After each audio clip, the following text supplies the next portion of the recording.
Minhas poucas reflexões nascem da intuição, da experiência de tantos anos dessa atividade. Agradeço a oportunidade de poder conversar um pouco sobre duas das atividades que me acompanham desde o final da década de 70. Poder falar de arquitetura, cenografia, que hoje eu não sei mais chamar de grafias da cena ou de performance design, já que essa linguagem se torna cada vez mais híbrida, somando a ela hoje várias outras linguagens, mas que seja como for, tudo se relaciona a espaço. E assim me veio na lembrança o nome de um dos nossos mais importantes cenógrafos, Flávio Império, um dos meus mestres, também cenógrafo e arquiteto, que já adotava 4 ou 5 décadas atrás o termo espaço cênico nas fichas técnicas dos espetáculos em que atuava no lugar de cenografia. Flávio considerava que, ao pensar a cenografia, estava pensando sempre ao mesmo tempo numa arquitetura que a abrigasse. Entendo que o espaço, sem dúvida, é o elemento fundamental que me norteia para o início de qualquer trabalho que faço, seja na arquitetura teatral, seja na cenografia. Tudo se inicia por uma implantação, por definição de um terreno, de um palco, de um espaço que nós apropriamos. É necessário termos as medidas, se o espaço é plano, em declive, se tem quarteladas, se pode ser desconstruído, como é a vizinhança desse espaço, se tem coxias, quais os acessos, se é ao ar livre, se é fechado, enfim. Estudar, como os gregos faziam com maestria, a inserção de seus teatros na urbe ou num determinado espetáculo. E contribui muito nisso a coincidência de trabalhar, na maioria das vezes, com diretores que necessitam a definição do espaço para conceber seus espetáculos. Poder pensar como esses espaços interagem com o seu entorno, com a comunidade, com a cidade, enfim. Quais as conexões que esses espaços criam com quem os rodeia? Tanto do ponto de vista de uma arquitetura para o lugar, como de um espetáculo encenado nesse lugar.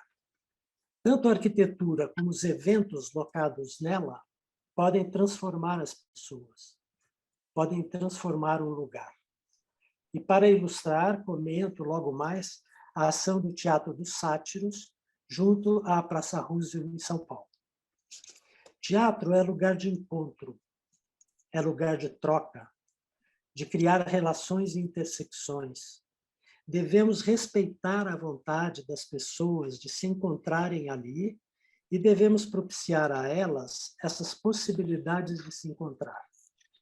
Não oferecer apenas conforto, beleza, organização, tecnologia, mas criar condições para que ali se operem relações de encontros, de conversas, atos, reflexões, trocas, e que os momentos vividos nesse espaço possam ser também de poesia, de encantamento. O teatro deve ser uma extensão da rua, sem portões, sem catracas, sempre abertos para o mundo. Acompanhei com muita atenção várias palestras, mesas, discussões e apresentações nesse fórum que me fazem pensar muito sobre aquilo que faço em minhas atividades. Entre tantas provocações e reflexões, algumas me esclareceram coisas importantes. Por exemplo, a brilhante aula de história sobre edifícios teatrais, dado pelo renomado estudioso de teatro Marvin Carlson, que nos trouxe um detalhado conjunto de espaços monumentais ao longo da história da evolução do teatro pelo mundo.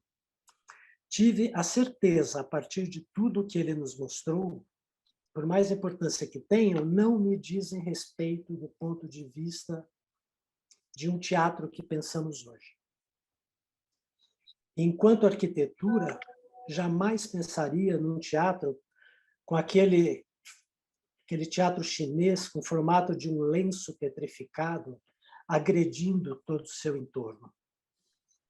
Em contraposição a isso, ouvi com entusiasmo e identificação a fala de Andrew Filmer, curador da próxima exposição na área de arquitetura, na próxima Quadrienal de Praga, em junho de 2023. O espaço do teatro, diz ele hoje, deve falar com o seu entorno, deve propiciar encontros, deve estar aberto à comunidade, tornando-se um centro vivo de relações sociais, culturais, políticas e de transformação.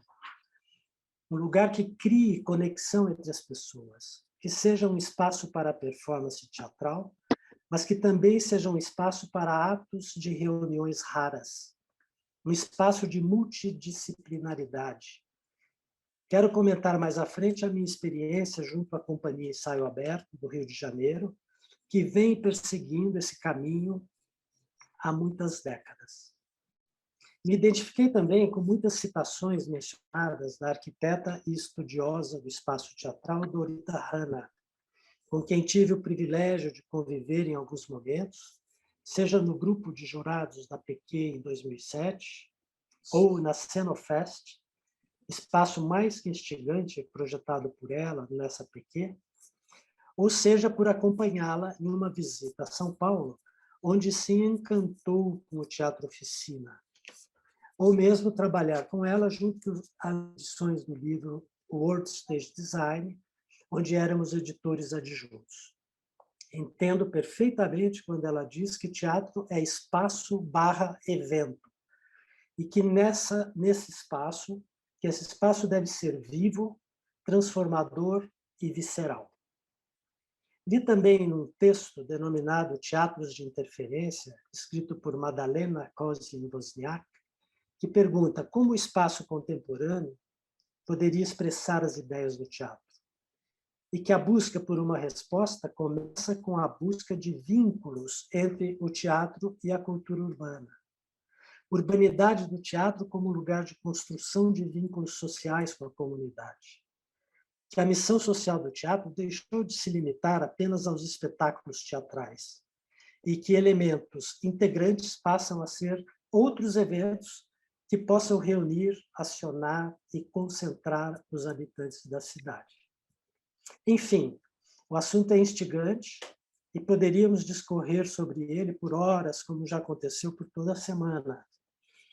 Mas eu, mais cenógrafo que arquiteto, me dispus a falar sobre os momentos em que essas duas atividades se fundem no meu trabalho, e é isso que eu tentarei expor a partir de agora.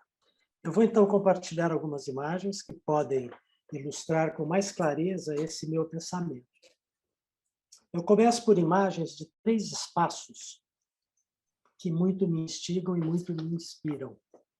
O Teatro Oficina de São Paulo, o Teatro dos Sátiros, que já mencionei anteriormente, também em São Paulo, e o espaço do Armazém da Utopia, na cidade do Rio de Janeiro.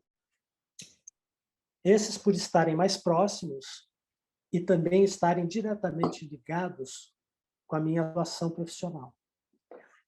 Mas, claro, existem mais inspirações e não haveria tempo de detalhá-las aqui. Mas não posso deixar de mencionar a Cartoucherie de Vincennes, de Ariane Moschini, nos arredores de Paris, o Teatro La Mama, de Nova York, dos anos 80, 90, o Teatro de Peter Brook e a sua parceria com Jean-Guy Lecas, o Teatro da Vertigem, entre outros mais. Eu começaria por uma grande inspiração, o Teatro Oficina, o teatródromo, como nós chamamos aqui, tem as características de um pequeno sambódromo, a rua viva, um corredor com água, terra e ar, uma arquitetura cenográfica, um teatro de diretor. Eu falo do Oficina porque eu participei desse projeto na sua reforma, em quase ano 2000, e aqui eu me senti muito representado pela Evelyn, quando ela mencionou Oficina, lá no primeiro dia, me parece, que ela falou Teatro Oficina, da arquiteta Lina Bombardi e Edson Elito. Eu falo isso porque eu trabalho muito com o Edson e trabalhei no Teatro Oficina com ele. Fiz toda a parte de cenotecnia e luz lá, naquele momento. ficamos mais de 2 anos, e eu acompanhei.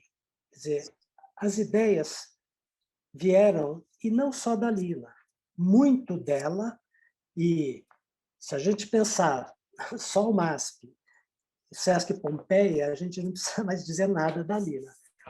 Só que, para chegar nesse projeto, tem toda uma história anterior, né? Tem o primeiro espaço, né? O primeiro momento desse teatro, que foi Joaquim Guedes, logo no início, quando começou. Depois pegou fogo, foi totalmente reestruturado por Flávio Império e Rodrigo Lefebvre, e sem contar a presença do José Celso Martinez Corrêa. Sem as ideias e sem o teatro que ele buscava, seria muito difícil chegar onde se chegou depois, com essa intervenção da Lina e do Edson Elito. Então, Edson Elito é muito responsável por esse espaço, que é um espaço muito instigante. Falei da Dorita Hanna, quando ela entrou nesse espaço, ela ficou empolgadíssima. Esse teatro, que é uma grande rua, e deu muito trabalho de colocar aí as questões que o Zé Celso queria. Tinha que ter terra, então tem quarteladas que cobrem a terra, tem uma fonte, tinha que estar aberto para a cidade, tem um grande pano de vidro, né? Devia haver uma integração muito grande no que ele chamava de uma enorme caixa cênica que fosse limitada só pelas paredes, né? E logo que se entra ali no teatro, está escrito ali no chão, arte que abraça o espectador. Então, esse teatro, desde que eu conheço e acompanho, e tendo participado dele, tinha que ter um teto móvel que se abrisse para a gente ver o céu. E o sonho do Zé Celso era um dia descendo por helicóptero ou o Maluf ou a Xuxa. A gente ria muito dessas coisas dele, mas tem um teto que se abre para o céu, enfim. Tudo à vista, os camarins à vista, tudo acontece, tudo num momento só. Então, o Teatro Oficina, a gente vê aqui, que maravilha que é isso, sempre que está lotado nessas arquibancadas, e tem essa questão que essas arquibancadas são feitas de andaimes removíveis. Então, na verdade, por isso que a gente diz que isso é também uma grande cenografia. Isso poderia sair daí e esse espaço ser redimensionado. Tanto a gente diz que pode ser uma cenografia, porque Zé Celso já fez espetáculos, inclusive fora do Brasil, que se reconstruiu esse formato, né? Então, não tem como esquecer desse espaço que organiza tudo. Infelizmente, ele não conseguiu abrir o final dessa rua de 60 metros, que ele queria que isso fosse uma rua que viesse dos baixos do Minhocão, atravessasse e fosse para fora, como realmente num desfile de escola de samba. Aí tem outra situação que sempre também me inspirou no sentido de relacionar o teatro com a cidade, que é a Companhia dos Sátiros, que fica ali na Praça Roosevelt, um teatro que mudou a praça e que mostra que, às vezes, não é a arquitetura que mudou a praça, mas sim o conteúdo dela. Foi o trabalho instigante desse grupo, que começou ali no final dos anos 90. A Praça Roosevelt era um espaço completamente deteriorado, completamente abandonado.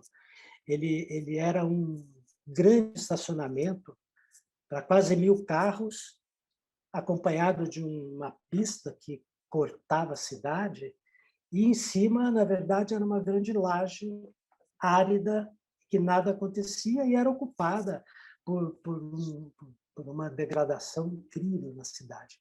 Eles chegaram lá, alugaram um pequeno espaço e começaram a fazer um trabalho incrível ali ao redor da comunidade toda, trazendo as pessoas para dentro e não expulsando, como às vezes acontece.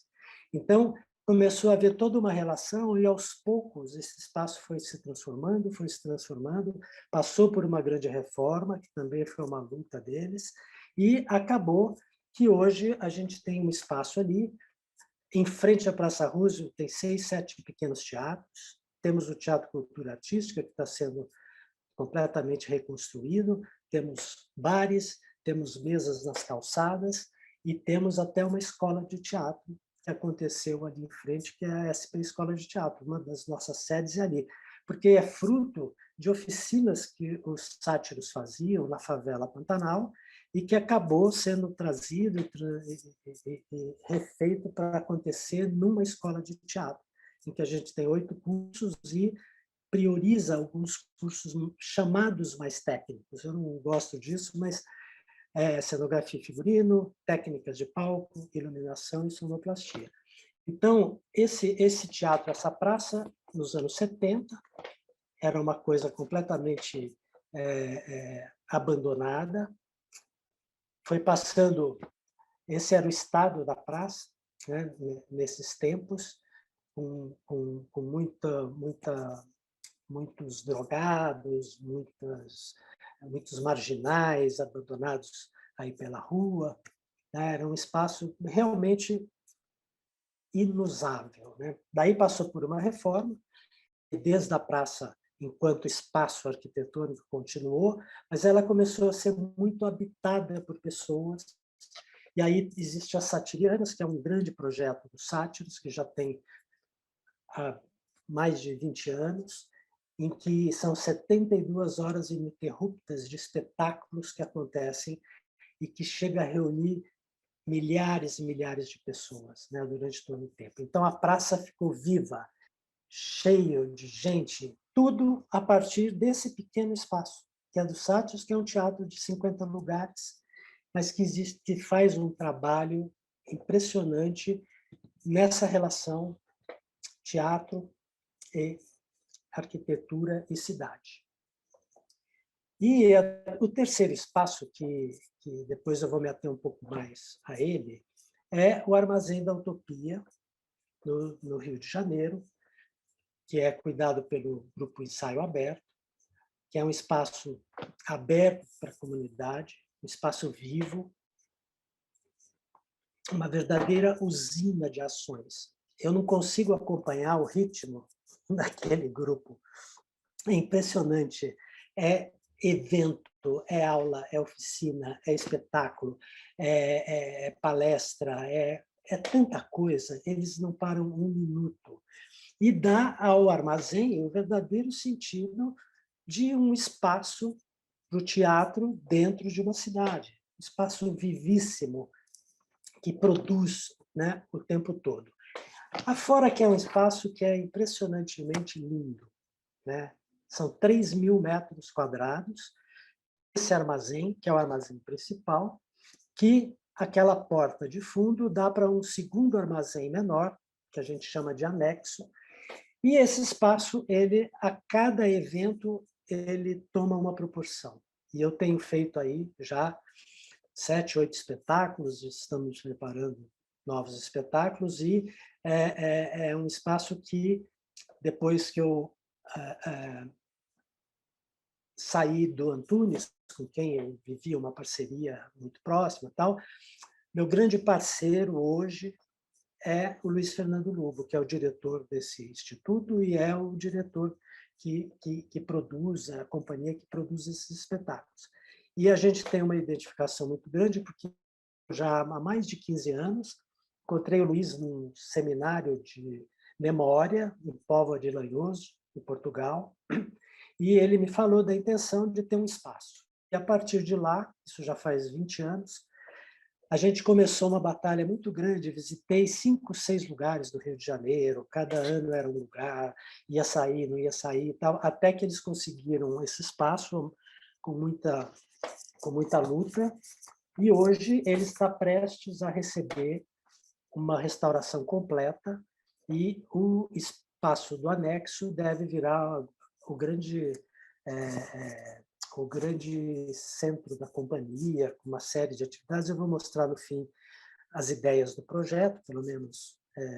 E a coisa está caminhando, passamos por muitos órgãos, por muitos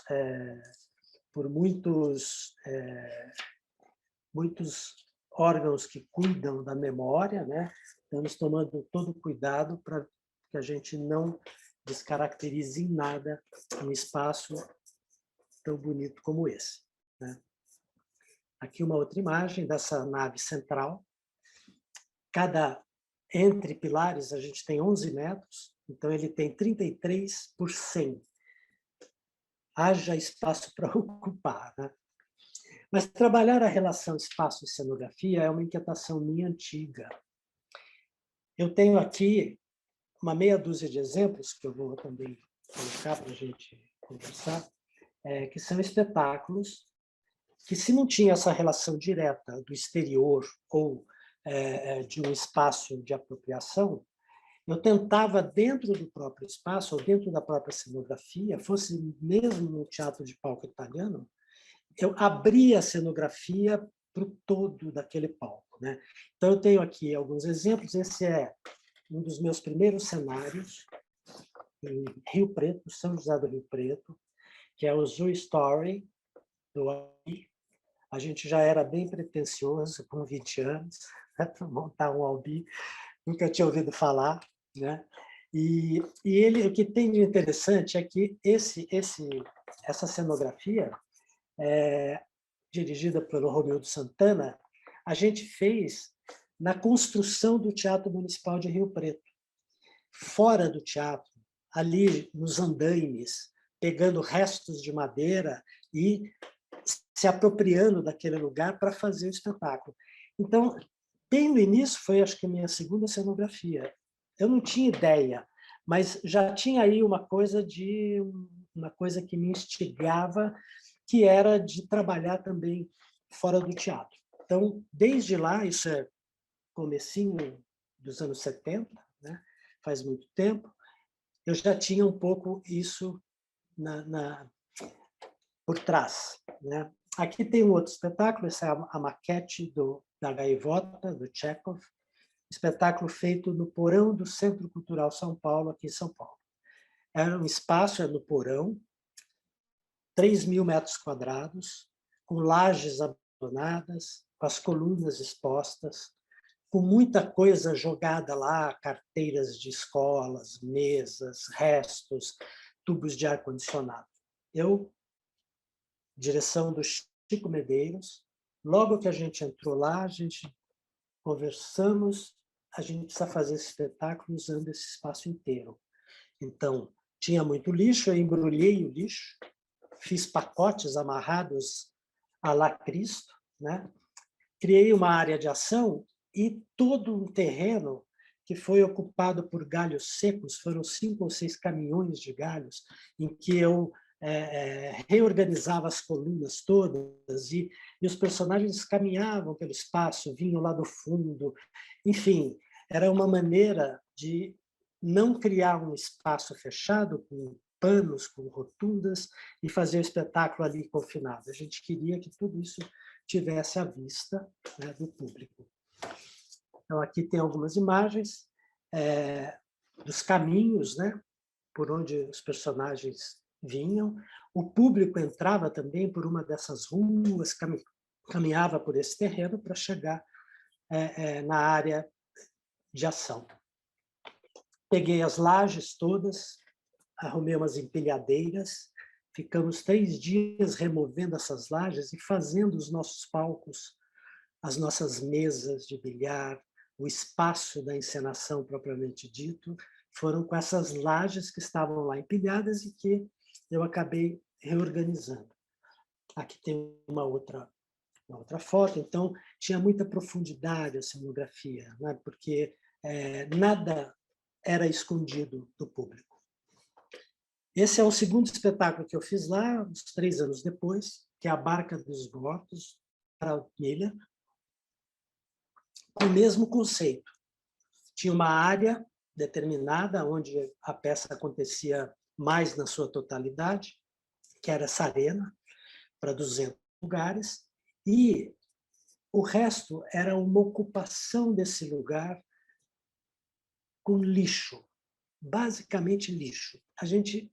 Eram pneus, eram livros queimados, era porque a peça falava de um momento guerra nuclear e que alguns personagens conviviam ali isolados, mas o público entrava durante 5 a 7 minutos, ele caminhava por todo esse espaço, por um caminho organizado, até chegar na área de ação. A gente acabou, durante o dia, abrindo esse espaço para ser visitado como uma instalação. E era muito interessante as pessoas visitando sem ação, mas funcionando como uma grande instalação. Então, a Barca dos Mortos foi um outro espetáculo, essa é uma outra foto da maquete, né, que eu tenho, em que a gente ocupa também esses 3.000 metros quadrados. Aqui algumas fotos do espetáculo, eu não tenho muitas desse.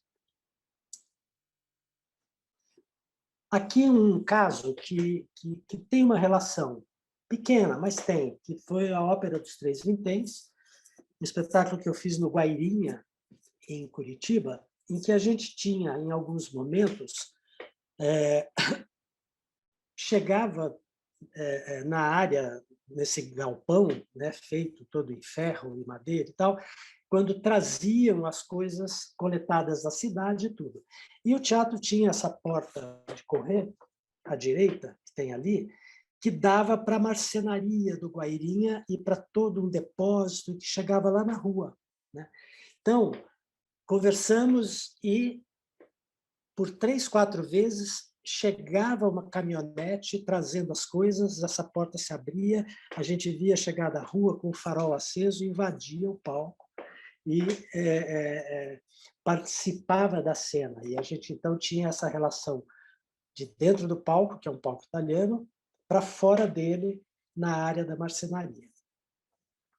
Aqui um outro espetáculo, que é Zero, adaptado do livro do Inácio Loyola Brandão, dirigido pelo Hans Kresnik, um diretor alemão.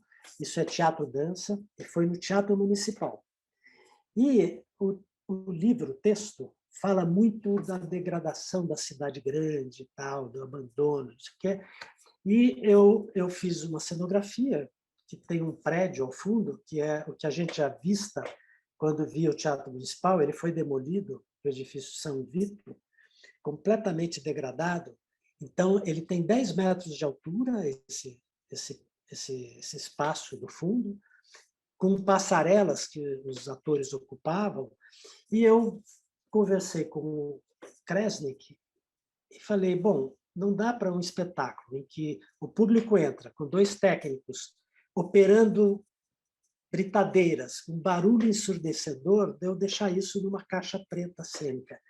Eu abri todo o teatro, então a gente via toda a arquitetura, aquelas colunas laterais do teatro, que como se fosse uma grande cidade envolvendo esse espaço de ação, que tinha esse viaduto mesmo, começava com 3,5 de altura e vinha até a boca de cena, e invadia o prédio, cortava, porque eu mostrei o minhocão aqui, e foi muito engraçado, ele viu uma foto de um político qualquer cumprimentando o morador. Ele estava no viaduto, cumprimentou a pessoa na janela. Ele achou aquilo uma coisa inusitada demais, e por isso que a gente também fez isso. Aqui, Leon Silena, que é uma apropriação do 10º andar de um dos SESCs, que foi fechado para reforma. Eu revesti toda a arquitetura com papelão, né? E fiz inclusive as poltronas, então o público entrava e via a arquitetura daquele lugar completamente transformada por essa intervenção. Eu vou um pouco mais rápido, senão eu não vou conseguir. Aqui uma outra imagem, essa é da maquete, e aqui já é do cenário no lugar. A gente envolveu tudo, o chão, os praticáveis, as colunas de ar-condicionado, as portas. Então, o público entrava numa arquitetura que, de repente, era outro lugar. Aqui, Vereda da Salvação, que era num palco italiano, mas num festival em Londrina, a gente fez uma grande instalação no galpão e fizemos cenas, e também funcionava durante o dia como uma exposição, né? Em que a gente mostrava vários projetos e depois tinham cenas ocupando esse lugar. E aí tem, então, alguns espetáculos no Armazém da Utopia, que eu falo, que eu tento a fusão entre a arquitetura do lugar e a cenografia implantada. Então, são vários, alguns, né? Sacro e Vanzetti, o musical Canto Negro, 10 Dias que Abalaram o Mundo, a Mandrágora, Morte e Vida Severina, o Dragão. Então, começo aqui pelo Sacro e Vanzetti, que foi feito no anexo. Quando você olha a imagem, não se identifica o que é a arquitetura do galpão e o que é a cenografia. Elas se fundem. Eu trabalhei as cores, as escadas, os planos, usava hora um, hora outro. Então, esse espetáculo tinha 3 plateias e um final, e o público entrava por um corredor, como se fosse um corredor da morte. Né? Isso é uma coisa que fala da condenação injusta de 2 operários, 2 trabalhadores italianos, né, considerados anarquistas. Então, eu pintei todo o espaço de cinza. Era branco e tudo. Então, de repente, a gente vê uma fusão muito grande. E sempre que eu estou no anexo, eu faço questão, junto com o César Ramírez, que é o iluminador dos espetáculos, de iluminar esse teto, que é um teto maravilhoso, que tem como do Palácio da Indústria, na Quadrienal de Praga. Então, são fotos do Sacro Vanzetti. Aqui, fotos de cena. Aqui uma outra foto.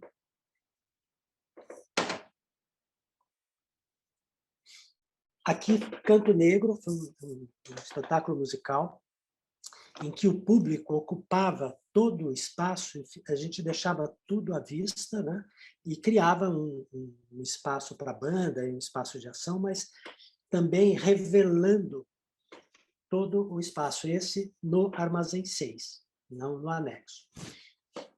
Aqui uma foto do palco, a gente vendo com essa imagem muito forte, que a gente usou alguns grandes banners, né, com essa imagem linda, uma boca falando do Canto Negro. Né? O mais importante que eu acho para a gente falar disso, que é o 10 Dias que Abalaram o Mundo, que foi um espetáculo que a gente ocupou toda a área e fazia diariamente para 1.000 pessoas que ficavam acompanhando o espetáculo o tempo inteiro, 2 horas, com carros, com uma série que a gente chamava de ápias, que eram os grandes praticáveis, eram 6 que se movimentavam. Daí eu tinha todo o processo, os mapas desses movimentos, que resultou até num livro.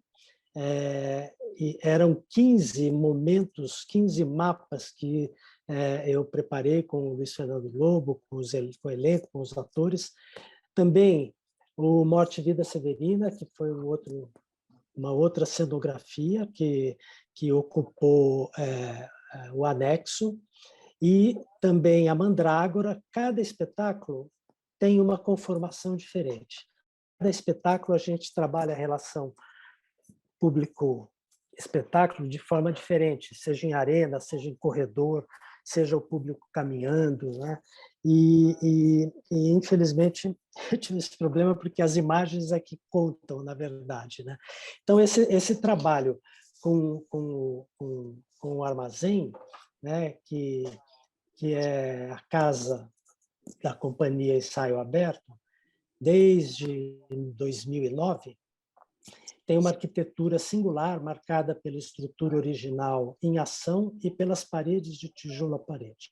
Preserva a memória do seu passado portuário, localizado no coração histórico do Rio.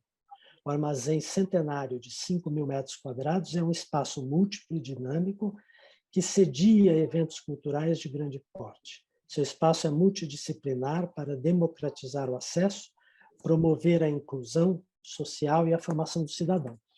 Isso aqui são os estudos, né, para a ocupação desse espaço.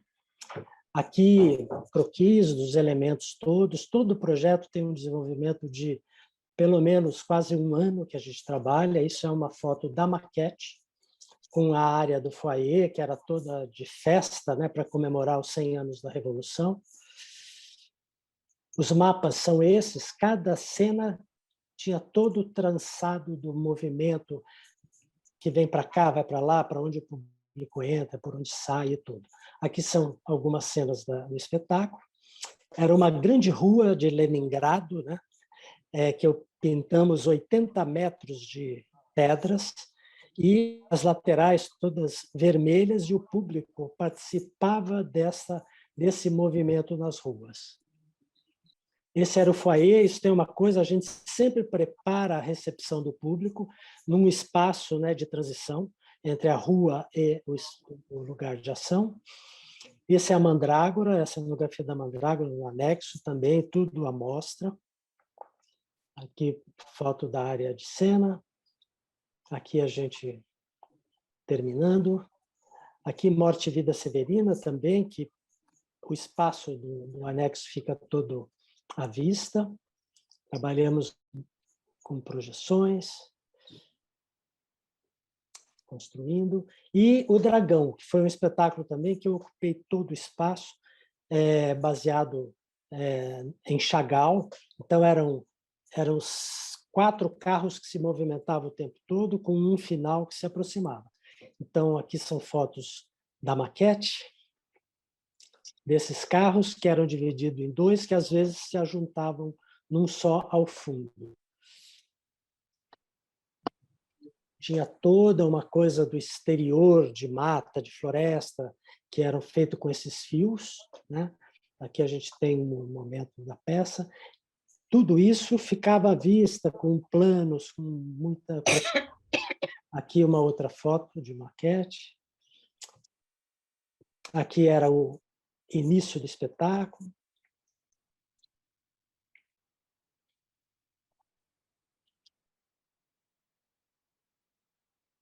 E aqui, então, é o nosso armazém.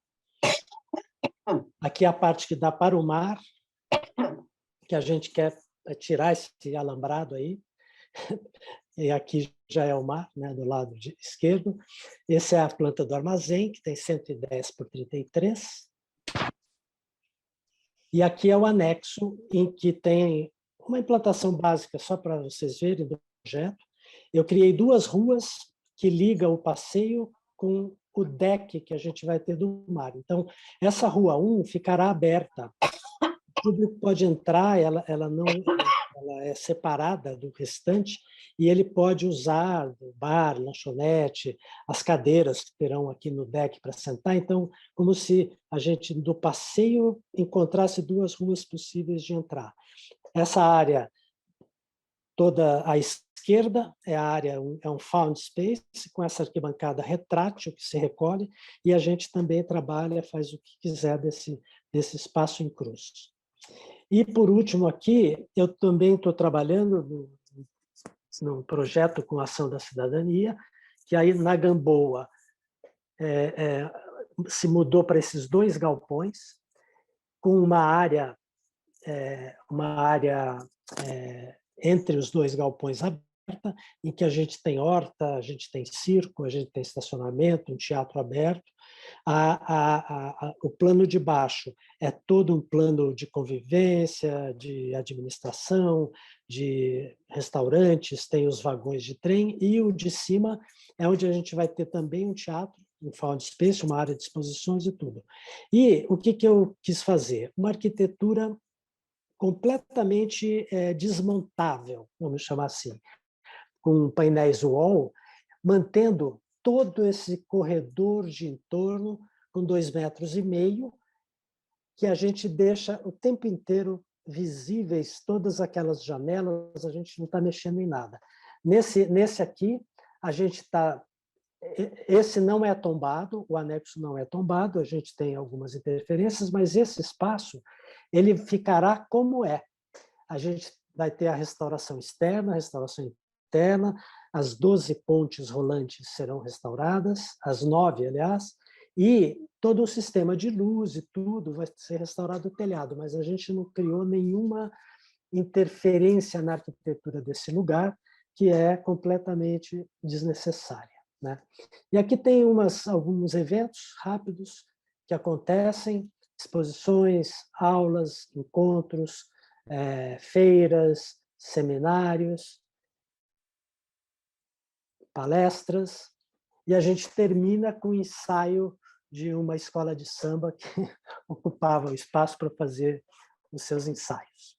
A pergunta é a seguinte: Serrone, é possível traçar paralelos entre a materialidade da cenografia apresentada com a poética da economia miserabilismo de Flávio Império? Eu acho que é, eu acho que é. Se bem que também eu fui aluno do Flávio Império, né?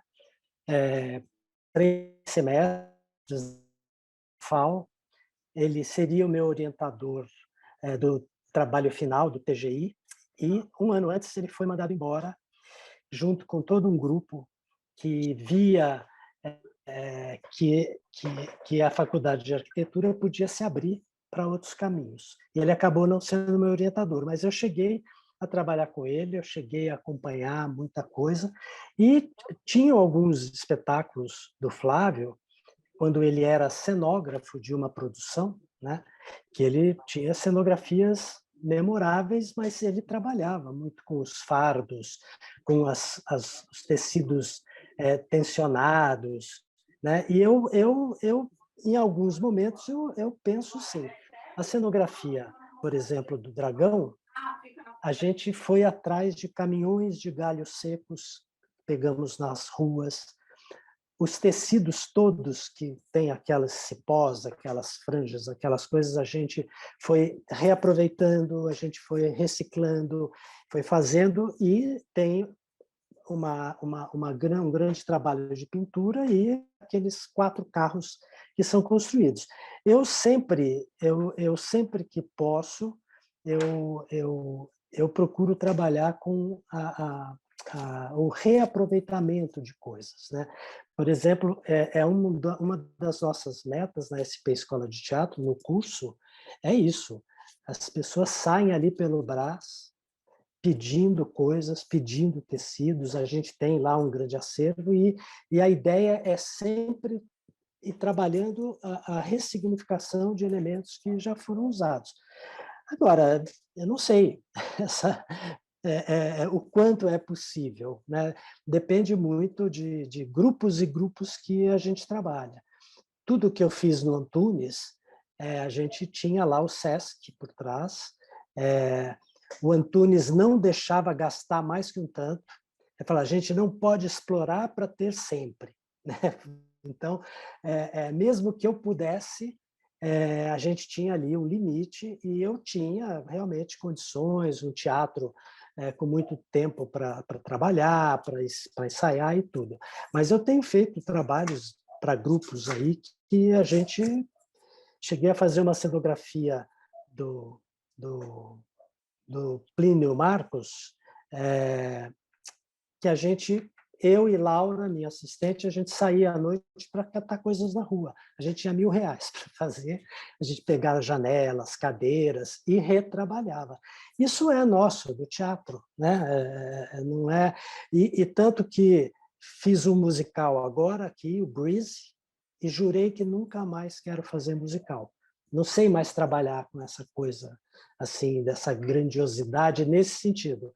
Eu, às vezes, tenho coisas que eu sei que são meio monumentais ali no armazém, porque eu incorporo também o armazém. O armazém dá uma aura de uma coisa, né? Se você entra lá durante o dia e vai olhar, não é bem assim, né?